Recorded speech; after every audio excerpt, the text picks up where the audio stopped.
Luiza Vilela sobre diversas atualizações a respeito do ataque e também o sequestro do Nicolás Maduro pelos Estados Unidos. E agora a gente vai trazer aqui uma doutora em Direito para ajudar a gente a entender alguns aspectos.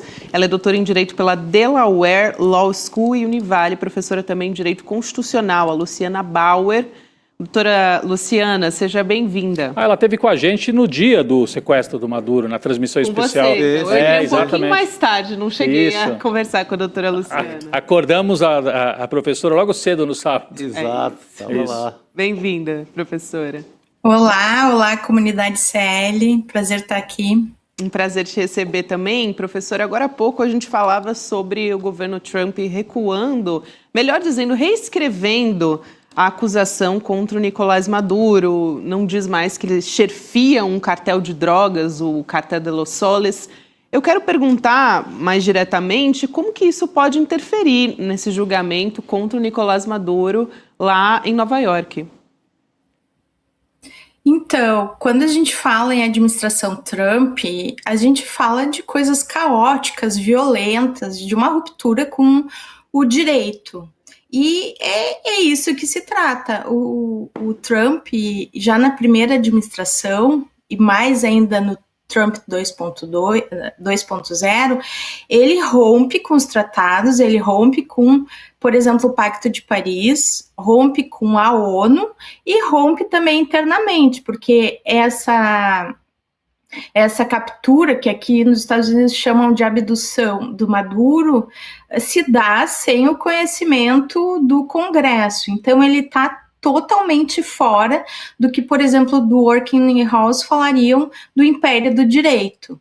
E isso que eu queria que vocês entendessem, o que é hoje os Estados Unidos. Eles são uma autocracia que vai julgar o Maduro, ou eles são algo mais, né? As elites tomaram uma configuração maior do que apenas uma autocracia.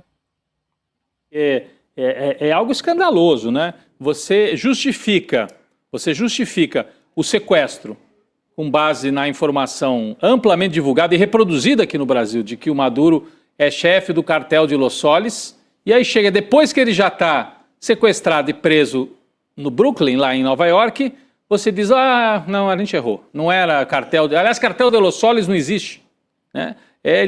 Mas então o que é? Ele como presidente facilitou transações que podem ter ajudado traficantes nas suas relações com políticos corruptos. Gente, isso é muito genérico, não dá para acusar ninguém disso. Fica parecendo a história lá na época do chamado mensalão, como é que é? Domínio do fato. Domínio do fato. Se aconteceu nesse país, e quem preside esse país é fulano de tal, portanto, fulano de tal é culpado por tal ato.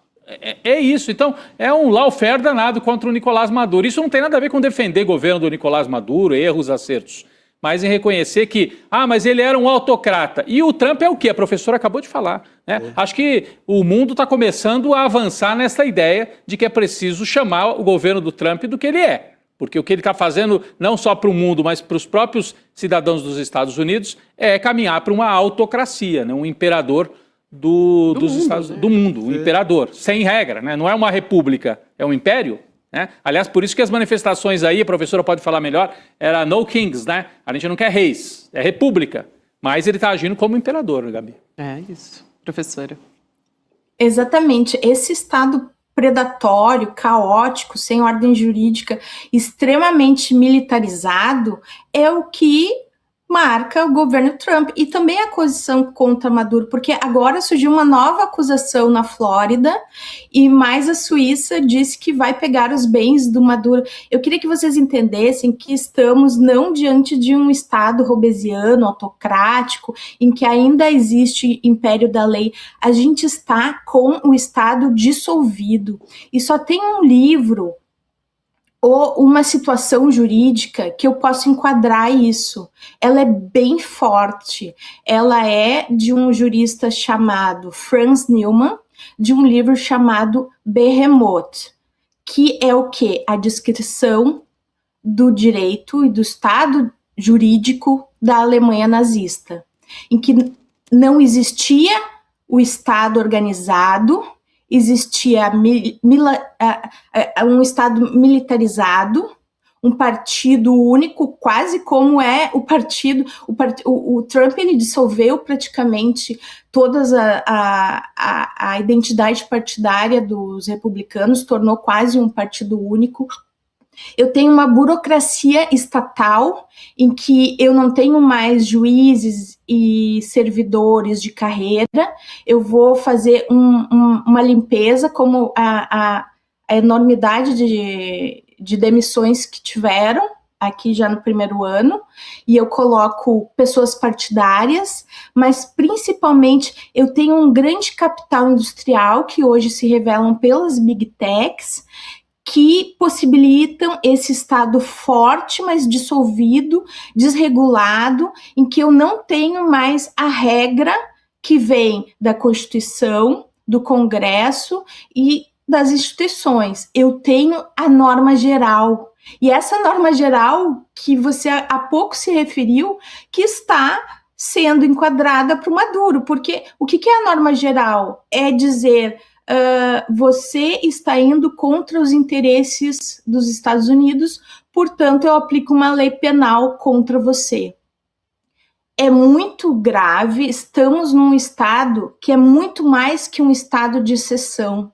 Nós estamos num estado em que a violência, a guerra e a expansão, elas são a tônica. Isso a gente vê em dezembro, quando os Estados Unidos colocam a sua estratégia militar nacional para valer. Eu achei que aquela estratégia não ia ser tão eficaz, não ia ser só papel, mas quando eles raptam, abduzem Maduro, eu vejo que não é só uma autocracia, é algo bem mais poderoso, que coloca em xeque a civilização. Isso. Ô Chico, quando eles publicam esse documento, tem um trecho lá, né? Enfim, são mais de 30 páginas, mas eles falam em alcançar a paz por meio da demonstração da força. Isso já vai contra totalmente o direito internacional. Enfim. Que loucura, não? E você vê o Trump, ele fazendo um relato, como se fosse um roteiro de cinema de Hollywood, sobre o sequestro do Maduro. A própria narrativa como uma força ali do cinema americano, né? A lei vai ser aquilo, vai ser serão aquelas imagens de quase cinema do sequestro do Maduro. E não nada que está escrito, nada que regulou a história até agora.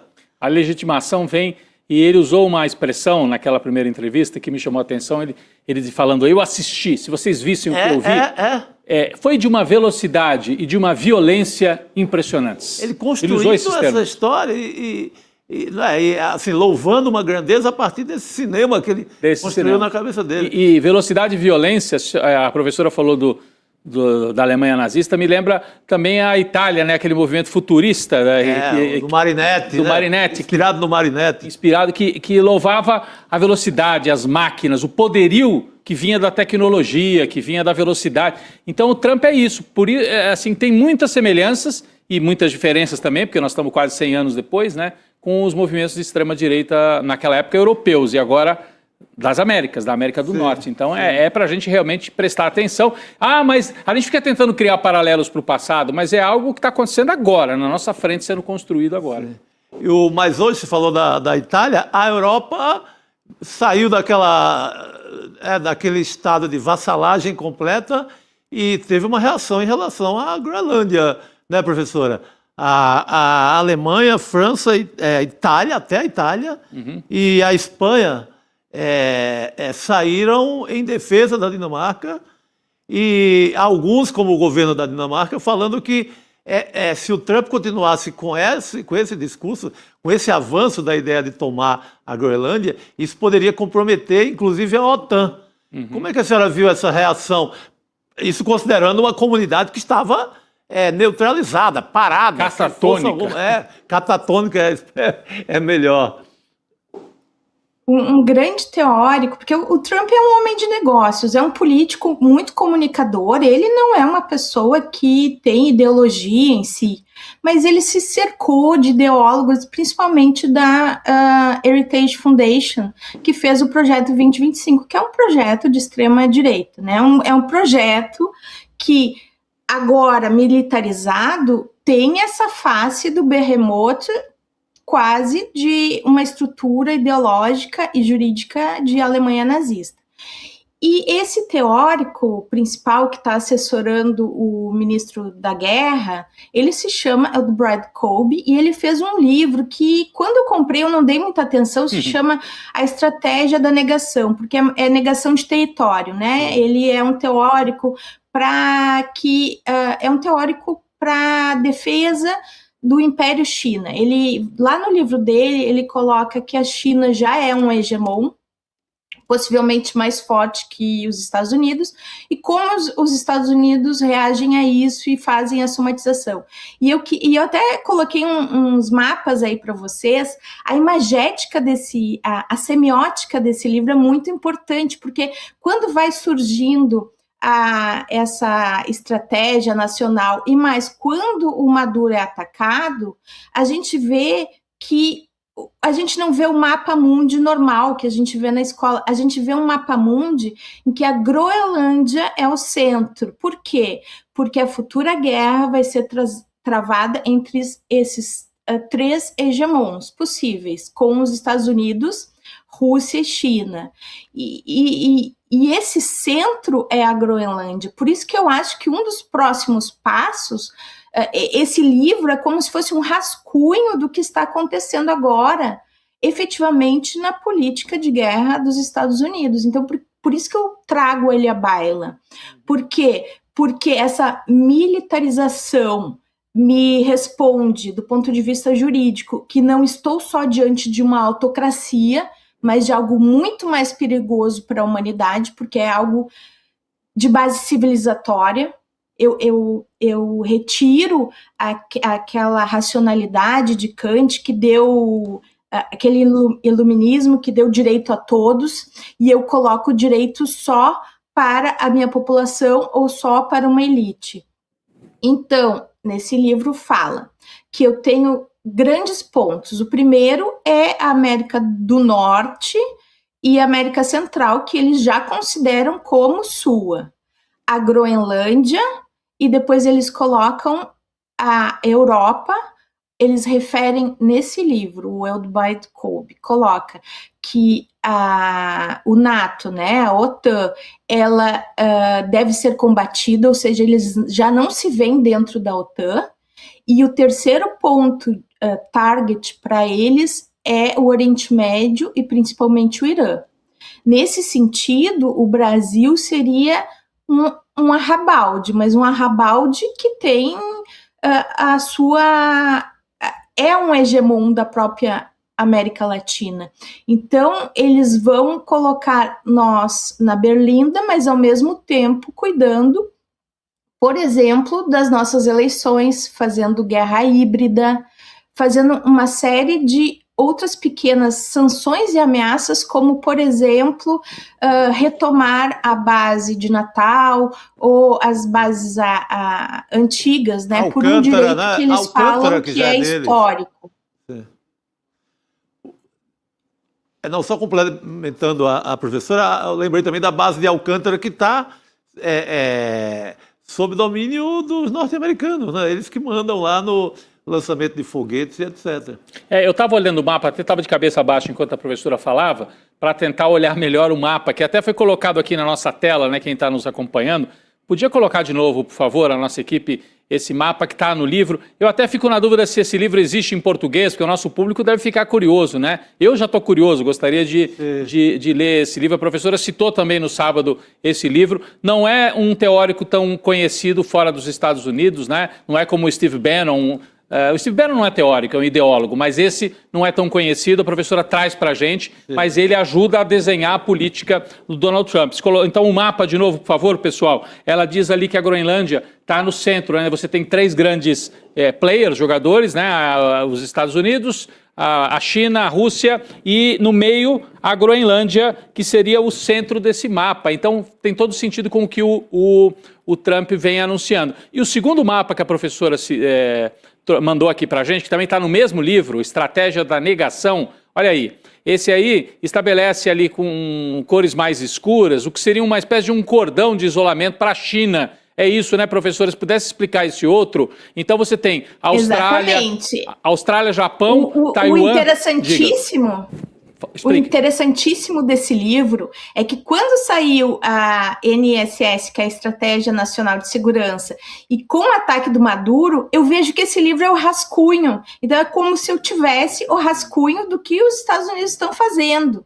E esse é o cordão que eles consideram que é o cordão que delimita o hemisfério. São toda a sequência de estados que são parceiros ou devem ser defendidos, como Filipinas, Japão e Taiwan. Só que o próprio Kolbe coloca que Taiwan é muito difícil de ser defendida porque ela está quase incrustada e, efetivamente, historicamente, ela faz parte da China. Teve uma guerra civil ali em que os comunistas ganharam e os nacionalistas do Chiang Kai-shek foram para Taiwan. Então, historicamente, é como se nós tivéssemos tido no Brasil uma guerra civil e foram para a ilha de Florianópolis. Então, o Brasil considera a ilha de Florianópolis historicamente brasileira, é a mesma coisa que a China considera. E o que os Estados Unidos estão fazendo agora? Estão enviando 12 bilhões de dólares em armamento para Taiwan. Eles estão forçando a barra de uma militarização. Então eu quero que vocês saibam que quando a gente fala que o Trump é caótico, que ele faz coisas fora da lei, isso é método, como fala o meu bom e querido colega o Pedro Costa, isso é método de uma elite que já abandonou a sua democracia, que tem uma casca de democracia, e eu diria, antes até novembro, que era uma autocracia, mas agora ela está no molde quase perfeito de todos os teóricos da Alemanha nazista, de como era a delimitação do Estado de Direito na Alemanha nazista, como o Frankl, do Estado Dual, e como o próprio Franz, do Behemoth. Então, por isso que esse ataque ao Maduro é a linha civilizatória que nos delimita o quanto o Brasil está em risco. Nós estamos em um risco existencial. Nós temos que repensar toda a nossa soberania. E fazendo uma crítica ao ministro Múcio, assim que deu o ataque, ele deu uma entrevista, ele falou que tinham 200 soldados na fronteira. Isso um ministro não pode falar. Isso é um segredo, porque se você está sob ataque ali na sua vizinhança, você não pode dizer quantos homens você tem na sua fronteira. Então eu acho assim que o presidente Lula tem que aproveitar esta mudança de ministérios para colocar um adulto na sala do Ministério da Defesa e repensar a nossa defesa, principalmente com a autonomia nuclear. Eu jamais pensaria que eu falaria isso sendo uma ambientalista, mas temos que ter pelo menos uma autonomia nuclear e reativar a Avibras, que é a nossa única indústria de guerra de mísseis de médio, não sei se é de longo alcance também, mas nós não podemos mais ser o país pacífico que acredita no Estado de Direito. O Trump, ele atravessou uma barreira que é civilizatória e que não está mais dentro do Estado de Direito. Não, e tem que lembrar que são quase 2.000 quilômetros ali. Não sei se tem só os 200 homens que o Zé Múcio, de forma desastrada, relatou, né? Mas é uma fronteira gigante. E agora o Trump não está mais... ele está geograficamente nessa fronteira. É como se a gente agora tivesse fronteira com os Estados Unidos. A gente faz fronteira com os Estados Unidos. Não é mais só o Canadá e o México, não. A gente também está nessa... A gente está com a Amazônia nessa linha, que é só uma linha imaginária, diante do poderio quase zero de defesa que o Brasil tem. É isso. Professora, eu quero muito agradecer a sua presença aqui, porque foi uma conversa muito além de só tirar as meras questões. Ela trouxe conceitos e foi muito excelente bom. Aqui. E uma indicação de leitura. Uma indicação muito boa. Eu vou atrás desse livro. Obrigado, Excelente, professora. Até a próxima. Obrigada. Obrigadíssimo. Ela tinha falado desse livro já no sábado. Desculpa, ela tá... Prazer é nosso, professora, que tinha falado desse livro no sábado, mas no sábado eu estava tão envolvido com a questão do noticiário quente... que não dava para prestar atenção. Eu não prestei tanta atenção, agora eu estou prestando mais, e foi legal ela trazer os mapas também. É como se tivesse ali rascunhado o caminho que eles vão percorrer aí, Gabi. O método também. O método, né? é isso. É isso aí, muito bom.